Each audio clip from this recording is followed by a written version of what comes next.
নামাজ পড়ে আসছি, চল। আরে এটা কে, সাইমন না? আরে ওকে তো সাইমন মতন দেখা যাচ্ছে, চল আপনাকে দেখি।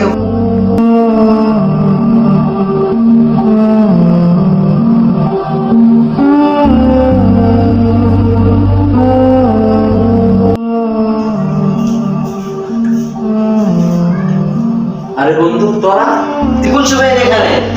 বন্ধু তোরা এদিনকে আমাদের সাথে দেখা করলি না? তারপর আমি আমাদের আস্থানে গিয়েছিলাম, গিয়ে 3-4 দিন গিয়ে দেখলাম তোরা আসিস না। এবার আমার নিজের ভুলটা বুঝতে পারছি, তারপরে আসলাম, দেখলাম টাকা পয়সা সব না। আরে ভাই এটা ব্যাপার না, চল আমরা সবাই মিলে নামাজ পড়ি, চল চল চল। আমি তো শেষে 4 বন্ধু ইসলামের পথে এলো। মাশাআল্লাহ। ভিডিওটা ভালো লাগলে একটা সাবস্ক্রাইব করে যাবেন আর কমেন্টে আমিন লিখে যাবেন।